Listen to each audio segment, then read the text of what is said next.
Hi, I'm Elizabeth from Elizabeth's Healing Path, and today we're going to be exploring the neuromuscular system. Let me just take off the bracelet. So, neuromuscular is what most people know as trigger points, and there's also tender points, which I'm actually going to make as a separate video. So, a lot of clients will actually request tender points. Now, I'm not going to go into too much detail about what trigger points are. You can look that up. But how they feel in the body is it's usually the muscles kind of spasming. So one clue to if you have trigger points or it's a neuromuscular condition is that if you have muscles spasming. One thing I notice is I'll see twitching going on in the body and the client doesn't even feel it. We don't have that kind of felt sense so that we can actually feel what's going on with our body. I've worked very hard to have that felt sense in myself, and I train my clients so that they can have an increased awareness of their body. So if you're having muscle spasms, then it's a good chance that you might be having some trigger points. So if you are a massage therapist, how we look for trigger points is we palpate. So first we do something called cross fiber friction. So let's see, what do I have my book on right now?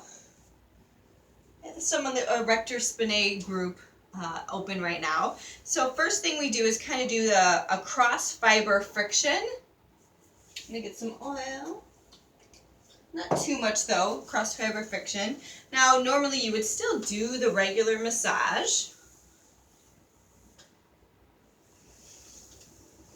but then to locate a potential trigger point, we would do cross fiber friction.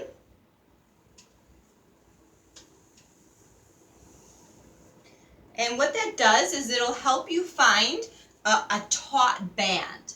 So then you actually feel the muscle will start to get this really tight band, like a thick rubber band or rope-like feeling. So once you spot that, once you use the cross fiber friction and you're all like, oh yeah, here's that tight band right here, which actually does have one right here. Then you're going to do muscle stripping to go with the muscle, and you're going to feel for the small little P. I have to be quiet so I can tune into, and there it is. Now, I'm on this point, and then the question as a massage therapist we have to ask, is this actually a trigger point, or is this just a restriction within the body? Or a knot. They're not really knots, but it could just be a restriction within the body. It could be a fascia restriction. And then I would ask the client, is when I push on this, so push a little bit harder than you would normally, does it refer pain anywhere? No? No. So I would not diagnose this as a trigger point. It just kind of feels like he's got some tightness up in here. He also has a scar here, so it's probably a fascia restriction. But if you push on it, and it does refer pain, so I'm looking at this one right here, looks like it might be the intercostalis, then it might refer pain to right here. So if pushing here might create pain over here. Or another one is that it could create pain if it's the longimus thoracix down here all the way into the butt. Pushing here might create pain over here. So don't always look where the client is feeling the pain. Sometimes they're inches apart from each other. So don't only palpate, for example, the gluteus maximus. If that's where they're feeling pain, it might be coming all the way from up here, and that could just be a referral pattern. So let's pretend this was a trigger point. And I always tell my students, if you're wrong, you're not going to hurt. You kind of waste time in a session, which is why figuring out what the problem is saves us time and our clients money. But if you're my client and you're watching this video, it doesn't matter because you can just do this while watching TV and it doesn't matter. So, I'm going to warm it up, and now there's a couple different trains of thought on this. So if I find this spot that was tight, some people have you push in as hard as you can, and then have the client breathe through the pain and count to 3. And I know that there's some schools of thought that train this way. I don't like to bully the body. There's also some interesting research because it's neuromuscular. So neuromuscular is working with the nervous system that is connected to the muscular system, right? So there's now some research showing that we actually don't have any pain receptor nerves that go into the muscle, that they're in the fascia surrounding the muscle. So now you may see it called fascia trigger point therapy. So they're working with the fascia to release the trigger point.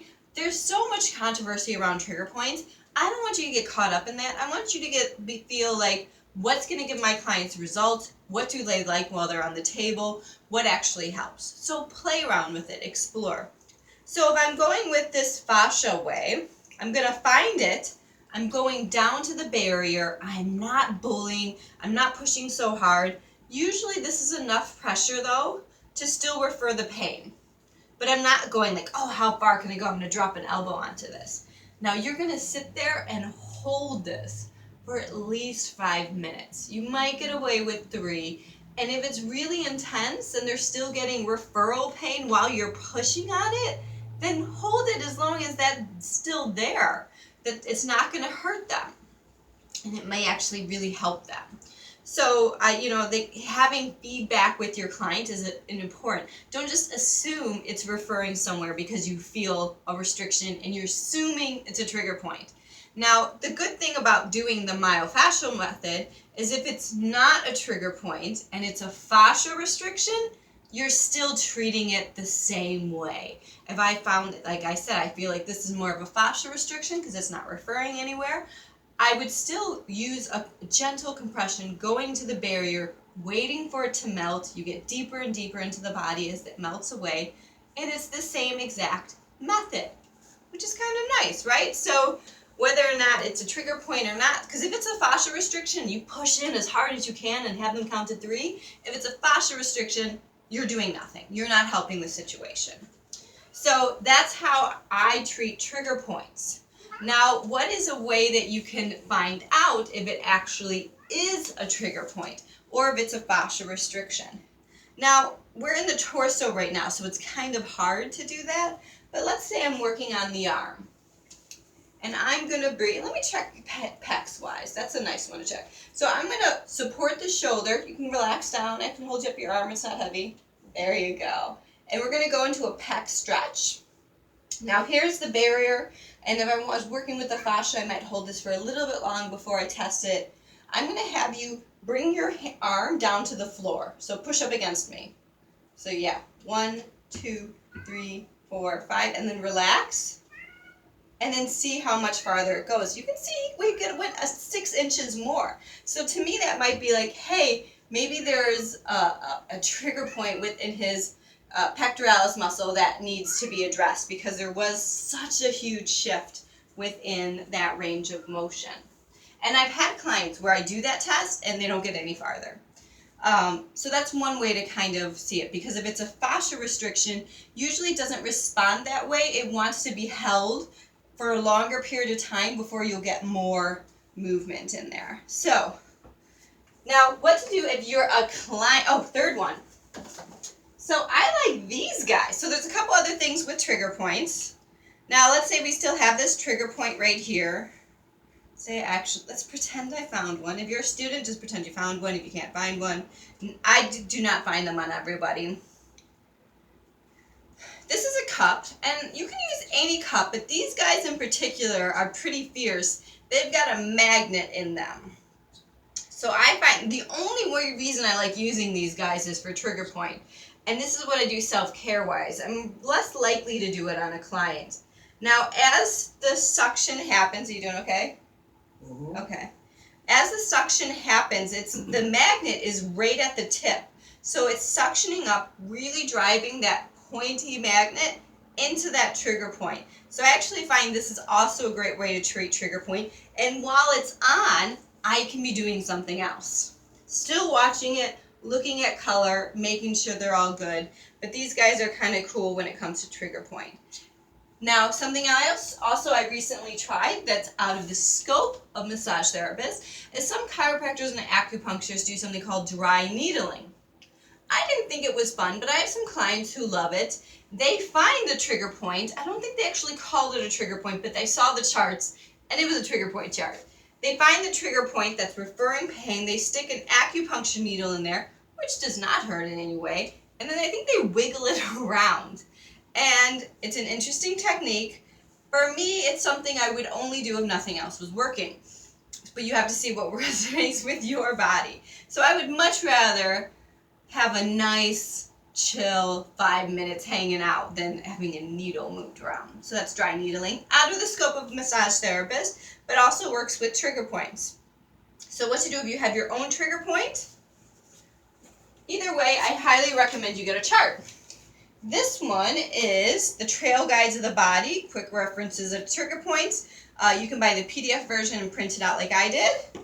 And so here are the trigger points I was talking about. They'll show you the muscle, where the trigger points are located, and then where they refer to. And so it does it for then, I think it's pretty thorough to areas where it's triggering. So if you're just a client, you could just be like, okay, this is my pain referral pattern. I'm just going to try out these trigger points. A nice way is getting a ball and laying on the ball, because then the ball lightly compresses into the trigger point, especially if it's on an area like your back.